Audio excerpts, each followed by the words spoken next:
ವಿಶ್ವದಲ್ಲೇ ಅತಿ ಹೆಚ್ಚು ಟ್ರಾಫಿಕ್ ಇರೋ ನಗರಗಳಲ್ಲಿ ಬೆಂಗಳೂರು 2ನೇ ಸ್ಥಾನದಲ್ಲಿದೆ. ಯಾವ ರೋಡಿಗೆ ಹೋದ್ರೂ ಟ್ರಾಫಿಕ್ ತಪ್ಪಿದ್ದಲ್ಲ. ಇದೀಗ ಪ್ರತಿದಿನ ಹೊಸದಾಗಿ 2866 ಹೊಸ ವಾಹನಗಳು ರಸ್ತೆಗೆ ಇಳಿಯುತ್ತಿದ್ದು ಬೆಂಗಳೂರಿಗರ ನಿದ್ದೆಗೆಡುವಂತೆ ಮಾಡಿದೆ.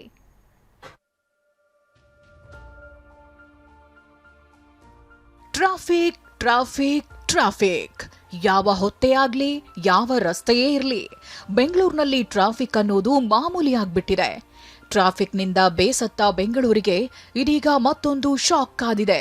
ಯಾಕಂದ್ರೆ ನಿತ್ಯ 2866 ಹೊಸ ವಾಹನಗಳು ರೋಡಿಗಿಳಿಯುತ್ತಿವೆ. ಇದರಿಂದ ನಗರದಲ್ಲಿ ವಿಪರೀತ ಟ್ರಾಫಿಕ್ ಸಮಸ್ಯೆ ಉಂಟಾಗ್ತಿದೆ. ಟ್ರಾಫಿಕ್ ಸಮಸ್ಯೆಗೆ ಬ್ರೇಕ್ ಹಾಕಬೇಕು ಅಂದ್ರೆ ಜನ ಬಿಎಂಟಿಸಿ, ಮೆಟ್ರೋ ಬಳಸಬೇಕು ಅಂತಿದ್ದಾರೆ ಟ್ರಾಫಿಕ್ ತಜ್ಞರು.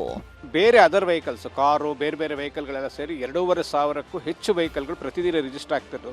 ಇದೇ ವೇಗ ಗಮನಿಸಿದ್ರೆ ಇನ್ನೊಂದು 2.5 ವರ್ಷ ಅಥವಾ 3 ವರ್ಷದಲ್ಲಿ 1 ಕೋಟಿಗೂ ಹೆಚ್ಚು ವೆಹಿಕಲ್ಗಳು ಬೆಂಗಳೂರು ನಗರದಲ್ಲಿ, 2 ವೀಲರ್ ಮತ್ತು 4 ವೀಲರ್ ಎಲ್ಲ ಸೇರಿ 1 ಕೋಟಿಗೂ ಹೆಚ್ಚು ವೆಹಿಕಲ್ಗಳು ನಗರದ ರಸ್ತೆಗಳ ಮೇಲಿರುತ್ತೆ.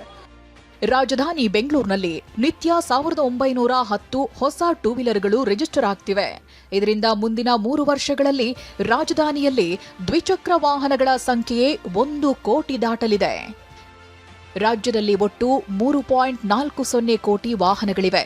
ಈ ಪೈಕಿ ಬೆಂಗಳೂರಿನಲ್ಲಿಯೇ ಬರೋಬ್ಬರಿ 1,22 ಲಕ್ಷ ವಾಹನಗಳಿದ್ದು, ನೆರೆ ರಾಜ್ಯ, ಅಕ್ಕಪಕ್ಕದ ರಾಜ್ಯದ ವಾಹನಗಳು ಸೇರಿಸಿದ್ರೆ 1.5 ಕೋಟಿ ವಾಹನ ಬೆಂಗಳೂರಿನಲ್ಲಿ ಪ್ರತಿದಿನ ಸಂಚಾರ ಮಾಡ್ತಿವೆ. 40,000 ವಾಹನಗಳು ಓಡಾಡೋ ರಸ್ತೆಯಲ್ಲಿ 1.5 ಕೋಟಿ ವಾಹನಗಳು ಸಂಚಾರ ಮಾಡ್ತಿವೆ. ಇದರಲ್ಲಿ ಬರೋಬ್ಬರಿ 1.9 ಕೋಟಿ ಖಾಸಗಿ ವಾಹನಗಳು ಸಂಚರಿಸುತ್ತಿವೆ. 13,25,000 ವಾಹನಗಳು ವಾಣಿಜ್ಯ ವಾಹನಗಳಾಗಿವೆ. ಇನ್ನು ಕಳೆದ 7 ತಿಂಗಳಿನಲ್ಲಿಯೇ ಬೆಂಗಳೂರಿನಲ್ಲಿ 5 ಲಕ್ಷಕ್ಕೂ ಹೆಚ್ಚು ಹೊಸ ವಾಹನಗಳ ಖರೀದಿ ಮಾಡಲಾಗಿದೆ. ಈ ಪೈಕಿ 4 ಲಕ್ಷ ಖಾಸಗಿ ವಾಹನಗಳಾಗಿವೆ. 1,000 ಟ್ರಾನ್ಸ್ಪೋರ್ಟ್ ವೆಹಿಕಲ್ ಖರೀದಿಸಲಾಗಿದೆ. ಇದು ಹೀಗೆ ಮುಂದುವರೆದ್ರೆ ಬೆಂಗಳೂರಿನಲ್ಲಿ ಇನ್ನೂ ವಿಪರೀತ ಟ್ರಾಫಿಕ್ ಸಮಸ್ಯೆ ಆಗುವುದು ಪಕ್ಕಾ ಅಂತ ವಾಹನ ಸವಾರರು ಆತಂಕ ವ್ಯಕ್ತಪಡಿಸಿದ್ದಾರೆ. ಹಾಗಾಗಿ ಇನ್ನೂ ಹೆಚ್ಚಾದರೆ ಈ ಒಂದು ಸಂಖ್ಯೆ, ಗಾಡಿಗಳ ಸಂಖ್ಯೆ ಹೆಚ್ಚಾದರೆ ಮುಂದಿನ ದಿನಗಳಲ್ಲಿ ಎಲ್ಲರೂ ಕೂಡ ಈ ಒಂದು ಗಾಡಿಗಳನ್ನು ಬಿಟ್ಟು ನಡ್ಕೊಂಡು ಹೋಗಬೇಕಾದ ಪರಿಸ್ಥಿತಿಗೆ ಬರ್ಬೋದು. ಇವತ್ತು ದಿನೇ ದಿನೇ ಈ ಒಂದು ವಾಹನಗಳ ಪ್ರಮಾಣ ಹೆಚ್ಚಾಗ್ತಾ ಇರೋದ್ರಿಂದ ಮುಂದೆ ಕೂಡ ಅದು ಹೆಚ್ಚಾಗಿ ಈ ಒಂದು ಜನರ ಈ ಟ್ರಾಫಿಕ್ ಮೇಲೆ ಸಮಸ್ಯೆ ಅಂತೂ ಬೇರೆ ಬೀರುತ್ತೆ ಸರ್. ಈಗಾಗಲೇ ಬೆಂಗಳೂರಿನ ಟ್ರಾಫಿಕ್ಗೆ ವಾಹನ ಸವಾರರು ಕಂಗಾಲಾಗಿದ್ದಾರೆ. ಇನ್ನು ಪ್ರತಿದಿನ 3,000ದಷ್ಟು ಹೊಸ ವಾಹನಗಳು ರೋಡಿಗಿಳಿತಿರೋದು ಆತಂಕದ ವಿಷಯವೇ ಸರಿ. ಕಿರಣ್ ಸೂರ್ಯ, ಟಿವಿ9 ಬೆಂಗಳೂರು.